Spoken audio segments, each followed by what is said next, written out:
Good morning, student. Today I am going to explain you chapter 6, Wisdom Sailor. Okay. A young boy wrote a letter for people who could not read and write. This bought him only a few rupees a month. It was not enough. So the boy searched for something else. All of a sudden, one day he knew what to do. He could sell something sometime that everyone needed. That is what? Wisdom. Now, the summary of this lesson. A young boy who wrote letter for the people and earned some money, but it's not enough for him. So one day he thought to do something else. So suddenly an idea struck his mind, and he worked on it. That is what he started selling. What? Wisdom that everyone needed. Okay. At the first, boy had little luck.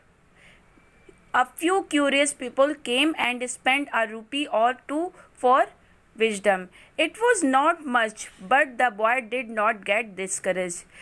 And when he started this thing, in the beginning,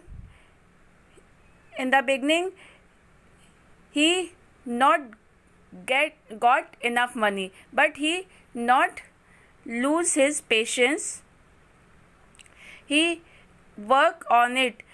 In starting, he got only 1 or 2 rupees, but he still do this work. Wisdom. One day he calling people, and he called wisdom for sale, all size and all types, by someone. One day a foolish young man strolled through the bazaar. He had money but no sale. No sense. When he heard the boy's call, he asked, "How much does your wisdom wedge? You can't buy weight. It's too costly," replied the boy. "You can buy one good piece." And all of a sudden, what thing happened? One day a foolish man came to him and he asked for wisdom.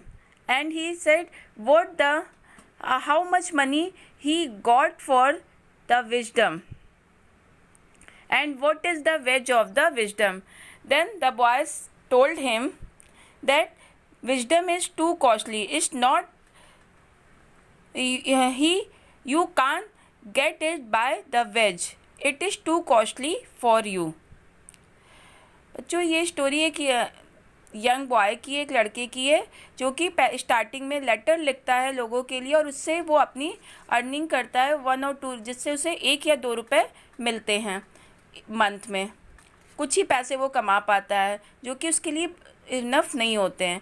तो फिर वो सोचता है कि कुछ नया करने के लिए वो चीज़ें सोचता रहता है. एक दिन उसके माइंड में, उसके दिमाग में एक विचार आता है कि क्यों ना मैं क्या करूं, विजडम, मतलब जिसको हर इंसान को जिसकी नीड है, विजडम मीन्स बुद्धिमानी की, उसको मैं क्यों ना बेचूं.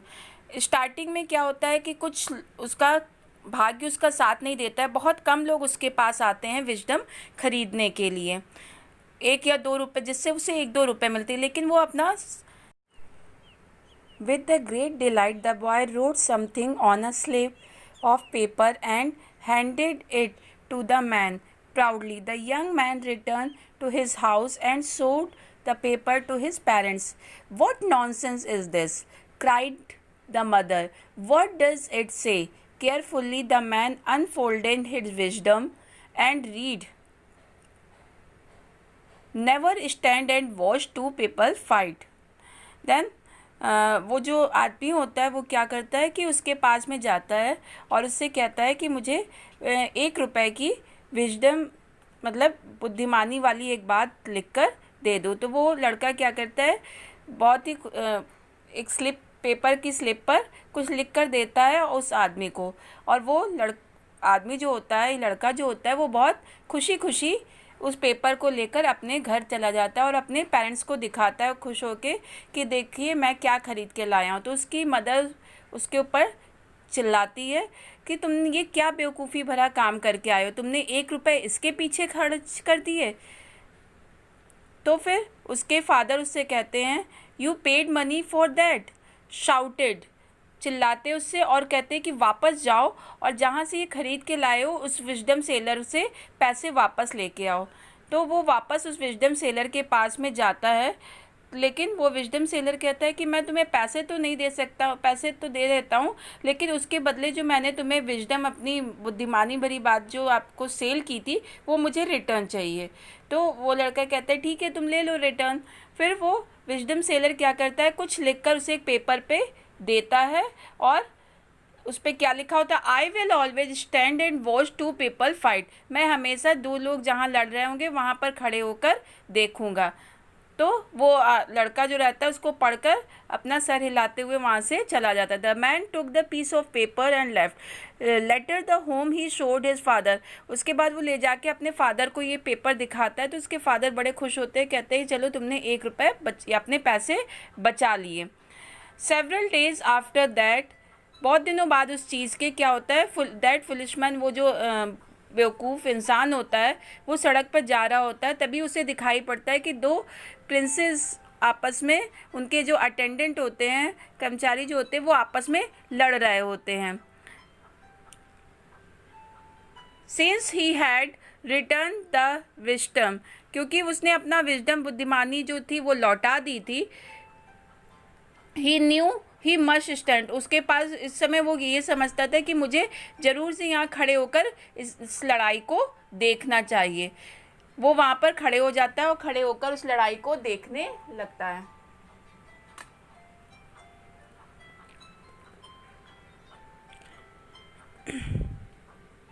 सडनली अचानक से क्या होता है, एक औरत जो रहती है सॉ द मैन, उस आदमी को देखती है और उसे रियलाइज़ होता है, महसूस होता है कि ये विटनेस, मतलब ये क्या हो सकता है, विटनेस मीन्स गवाह बन सकता है। सो द नेक्स्ट डे, दूसरे दिन क्या होता है, बोथ प्रिंसेस, जो दोनों राजकुमारियाँ होती हैं, sent him the same message, वो उसके पास एक ही मैसेज भेजती हैं, to speak in my attendant favour, कि तुम्हें मेरे अटेंडेंट, मेरे जो अनुचर हैं उनके फेवर में आपको बोलना होगा, अदरवाइज़ मैं आपको पनिश करूँगी, मतलब आपको दंड दिया जाएगा।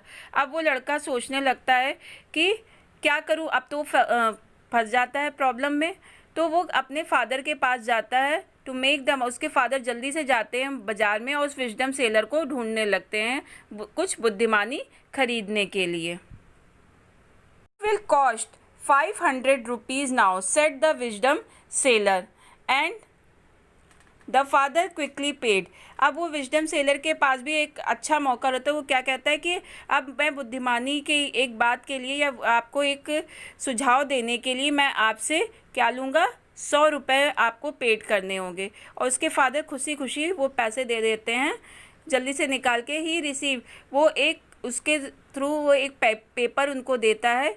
उस पेपर पे क्या लिखा होता है, in the king court have him like he was lost his memory. So in court soon after the young man only said none, yes and over।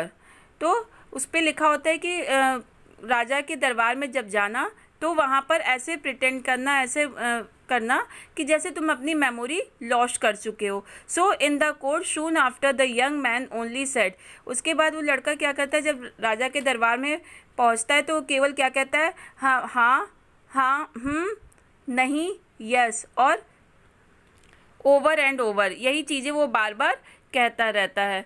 The king sent him away, तो राजा क्या कहते हैं, उसे वापस भेज देते हैं। And disgust and the young man family was dilated, तो क्या होता है, राजा की फैमिली जो वो वापस भेज देते हैं, उस लड़के की फैमिली जो रहती है वो बहुत ज़्यादा खुश हो जाती है।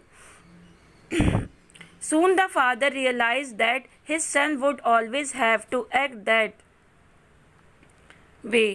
जल्दी उसके फादर को रियलाइज़ होता है कि उसका जो बेटा है वो उसी तरह से एक्ट करने लगा। The king would discover that he had been tricked. Otherwise जबकि क्या होता है कि राजा को ये पता चल जाता है कि उसने कुछ ट्रिक लगाई होती है। So the father rain again, जब राजा को ये बात पता चलती है तो वो वापस से उस लड़के को बुलाता है। देन अगेन वो the father of that boy rain away, वो वापस जाता है उसी विजडम सेलर के पास तो खरीदने के लिए और कुछ बुद्धिमानी। नाउ यू पे 1000 rupees says the wisdom seller. तो अब क्या कहता है वो लड़का, कहता है कि आपको 1000 रुपये पे करने होंगे विजडम बुद्धिमानी की बात के लिए या किसी उपाय के लिए। The man paid and receive the advice, वो आदमी 1000 रुपये पेड करता है, उसको देता है और एक एडवाइस, एक उस सलाह उसको मिलती है क्या, when the king is in good mood have you son tell him the truth. तो वो कहता है कि उसको, क्योंकि उस लड़के को डर लगा रहता है कि कहीं राजा को पता न चल जाए कि मैंने झूठ बोला है, तो वो कहता है कि ऐसा करना है कि तुम जब भी राजा देखना कि राजा अच्छे मूड में हैं तो तुम उनको सारी सच्चाई बता देना। This worked and the king forgive the foolish man, और ये जो बुद्धिमानी रहती है वो काम आती है और राजा सब कुछ उसको माफ़ कर देते हैं। Then he send for the wisdom seller, उसके बाद वो क्या करते हैं, उस विजडम सेलर को बुलाते हैं राजा अपने दरबार में। I too would like to buy some wisdom he said, certainly said the boy. उस राजा उससे कहते कि मैं भी चाहता हूँ कुछ बुद्धिमानी या कुछ सलाह तुमसे चाहता हूँ। तो लड़का उनसे कहता है but it was cost you a lakh of rupees, लड़का कहता है कि आपको लाख रुपए देने पड़ेंगे। तो राजा उससे कहते हैं ठीक है मैं आपको ये पे कर देता हूँ। रिसीव सम रिटर्न, तो राजा को वो कुछ लिख कर देता है। Carefully he read the word, राजा बहुत सावधानी से उन वर्ड्स को पढ़ते हैं। Always think deeply before doing anything, he was pleased and had those word engraved all over the place। राजा वो क्या कहता है कि कुछ भी काम करने से पहले बहुत गहराई से सोचना चाहिए। राजा ये पढ़कर बहुत ज़्यादा खुश होते हैं और वो अपने पैलेस में, अपने महल में हर जगह इस चीज़ को लिखवा देते हैं। और मतलब इंग्रेव मीन्स एक तरह से वो खुदवा देते हैं इस बात को रिटन में, और हर जगह ये लिखा होता है। सम टाइम लेटर, कुछ समय बाद, ही बिकेम वेरी इल, वो बहुत ज़्यादा बीमार पड़ते हैं। His prime minister who wanted to be the king bribe the doctor to put poison in the medicine. तो वो क्या करता है, बहुत ज़्यादा बीमार पड़ जाते हैं तो उनका जो प्राइम मिनिस्टर महामंत्री होता है जो कि चाहता था कि वो राजा बन जाए, तो वो ब्राइव करता है, मतलब कुछ रुपए देकर या घूस देकर जो डॉक्टर रहता है क्या करता है, उसको कहता है कि पॉइजन मेडिसिन में मिला दो। As the king raised his cup to drink his medicine, he saw the word engraved on it। जैसे ही राजा उस मेडिसिन को पीने के लिए कप को उठाते हैं तभी उनको दिखाई पड़ता है उस कप पे भी वही बात लिखी होती है, before doing anything think deeply, कुछ भी करने से पहले बहुत ज़्यादा सोचिए। तो राजा उसको पढ़ने लगते हैं। Slowly he put the cup down and thought for some time, धीरे धीरे वो कप को नीचे रख देते हैं और कुछ समय के लिए सोचने लगते हैं। तो वो जो डॉक्टर होता है वो क्या हो जाता है, लॉस्ट, अचानक से ये बात जब देखता है तो उसको नर्वस हो जाता है, मतलब घबराने लगता है कि कहीं राजा को पता तो नहीं चल गया सब कुछ। ही वोव डाउन एंड बेग्ड फॉरगिवनेस, वो क्या करता है उनके सामने झुक जाता है और उसको माफ़ी मांगने लगता है। When the king heard the whole story, जब राजा को पूरी कहानी पता चलती है तो वो प्राइम मिनिस्टर को पनिश करता है और डॉक्टर को भी सजा देता है, दोनों को दंड देता है। End of course the wisdom seller well rewarded, और आज जैसा कि आप सभी समझते हैं, हम समझते हैं कि उस विजडम सेलर को वो रिवॉर्ड देते हैं, इनाम देते हैं। Now rich enough to give away advice freely, the boy lived happily for many years. अब वो लड़का जो रहता है बहुत ज़्यादा अमीर हो जाता है, अब वो लोगों को एडवाइस या सलाह मुफ्त में देता है और बहुत खुशी खुशी सालों रहता है। इस स्टोरी में यही बताया गया है कि कैसे हम अपनी बुद्धिमानी का उपयोग करके अपनी वर्स्ट कंडीशन से भी बाहर आ सकते हैं। आई थिंक आपको स्टोरी बहुत अच्छी लगी होगी।